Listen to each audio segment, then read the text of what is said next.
تبارک و تعالی ارشاد دی واعتصموا بحبل الله جميعا.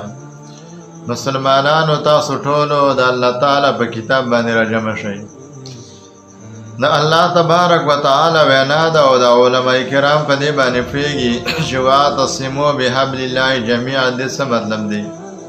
ځکه دنیا کې علما د یو خلق دي چې الله تعالی فرمایي د الله نه یریدونکي علما دي په مختص مکه باندې انما یخشى الله من عباده العلماء، او احادیث مبارکو کې د هم فضیلت او ثواب راغلي دي. لیکن نن موږ او تاسو ګورو د دین ته چې څومره نقصان ورساو، علما یې څو ورساو.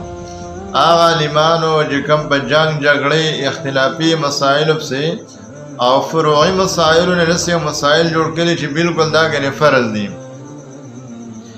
محترم او کومنګ او تاسو ګورو دنیا کم دي د ورسېدنه، لیکن عالمان لګي دي په خپل منګي چې کم دی.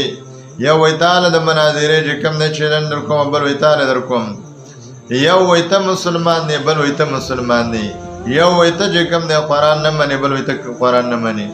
د دوو علماو مناظره وه، نو یو ته حدیث وه، بل وی دا ضعیف دی. بل چې کم دی حدیث وه، هغه دا ضعیف دی. دا یو ته قرآن کریم آیات وه، بل وی دا ضعیف دی. بیا د دې ضد د وجې نه دومره حد خبره ورسېږي چې بیا هغه قرآن دم چې کوم دی ضعیف وایي، قرآن دم ضعیف وایي. دا مناظرین چې کوم ځان ته وایي مناظر الاسلام او مناظر الاسلام، دا الله بندګانو دا تاسو څه کوئ؟ کنځلې دا مناظره ده او دا مجادله ده، دا کنځلې دي. آیا تاسو د صحابو تاریخ ولټوئ؟ د عرفالدینو خبره خو د هغه وخت نه روانه ده. یا داسې بله خبره خو په هغه دور کې صحابو یو بل ته کنځلې نه وې کړې، صحابو یو بل ته سپور استغې نه ویلي. داسې کنځلې په مناظره کې چې مرد مقابل هغه چې کم د انسان کافر کوي چې ته کافر او زه مسلمان یم، ستا د مور داسې او ستا د پلار داسې او ستا د خور داسې. آیا دا مناظره ده؟ د ګوره علماو دنیا کم دي ته ورسېدله. تاسو شیخ القرآن او شیخ الحدیث مړه د سرونو ته مو ګورئ. تاسو خو چې کم دی په کار دا وه چې تاسو د دین سره سره خلکو ته د دنیا چې کم دی داسې یو کار ښودلی چې بې هغې لګې وې چا ته چې کم دی مجبوره نه وې، دنیایي چا ته مجبوره نه وې.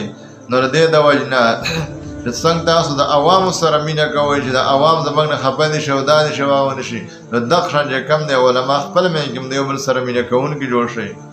که ستا د پالټۍ نه دی کافر نه دی هغه، که ستا د پالټۍ نه بار شو نو په دې باندې څوک کافر کېږي نه. یو سړی ګنې زما د پالټۍ نه دی، زما د تنظیم نه دی، زما د جومات نه دی، دا کافر دی. نو په دې باندې